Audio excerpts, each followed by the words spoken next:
বিশ্বের অর্থনীতি, ভূরাজনীতি ও সামুদ্রিক যোগাযোগে এক অবিস্মরণীয় নাম হলো সুয়েজ খাল। এটি কেবল একটি খাল নয়, বরং এটি ইউরোপ, এশিয়া ও আফ্রিকার মধ্যে বাণিজ্য সম্পর্কের সেতুবন্ধন। প্রাচীন সভ্যতার স্বপ্ন আর আধুনিক প্রকৌশলের বাস্তবায়নে এক যুগান্তকারী নিদর্শন হলো এই খাল। সুয়েজ খালের মাধ্যমে ভূমধ্যসাগর ও লোহিত সাগরের মধ্যে সংযোগ স্থাপন করে ইউরোপ থেকে এশিয়ার পথে জাহাজ চলাচলের দূরত্ব প্রায় ৭,০০০ কিলোমিটার কমিয়ে আনা সম্ভব হয়েছে।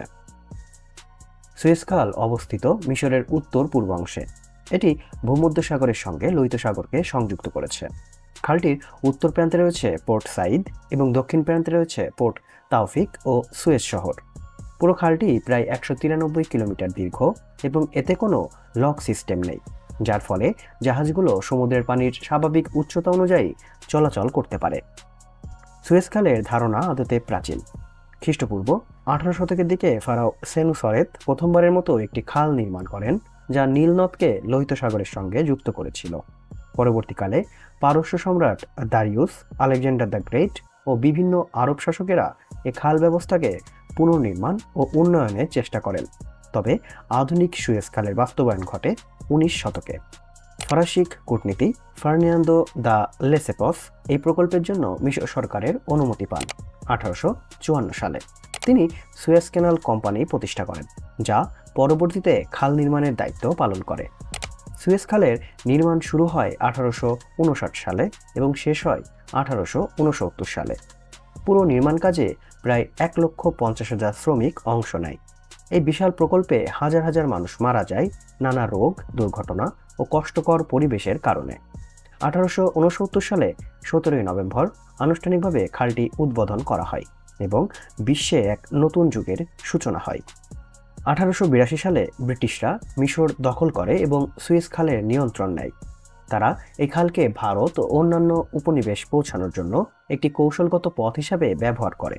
মিশরের প্রেসিডেন্ট গামাল আবেদর নাসের ১৯৫৬ সালে সুয়েজ খাল জাতীয়করণ করেন, যার ফলে ফ্রান্স, ব্রিটেন এবং ইসরায়েল মিশরের উপর হামলা চালায়। এই সংঘর্ষ ইতিহাসে সুয়েজ সংকট নামে পরিচিত। শেষ পর্যন্ত জাতিসংঘ এবং যুক্তরাষ্ট্রের হস্তক্ষেপে যুদ্ধ বন্ধ হয় এবং খালটি মিশরের নিয়ন্ত্রণেই থাকে।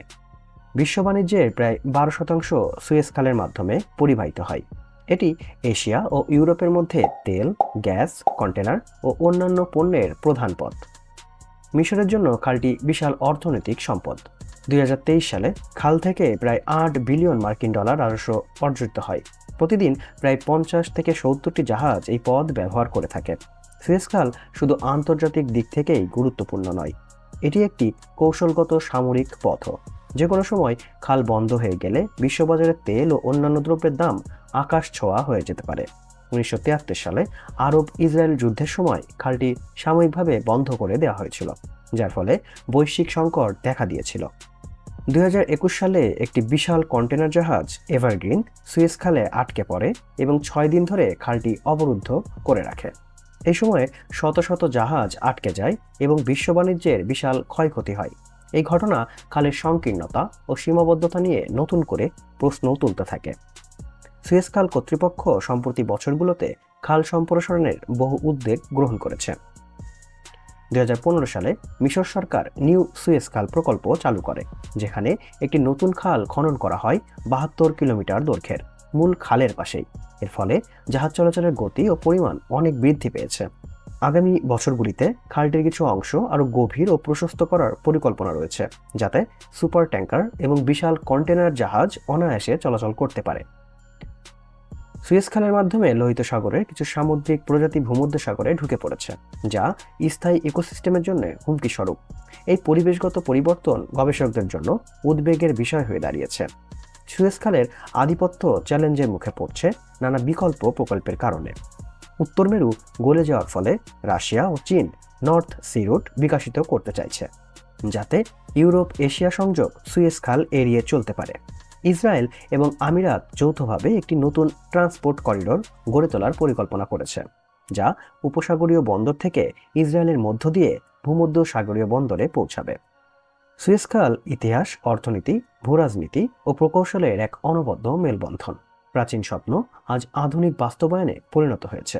বিশ্ব বাণিজ্য এর গুরুত্বপূর্ণ অপরিসীম এবং আগামী দিনেও তা অব্যাহত থাকবে।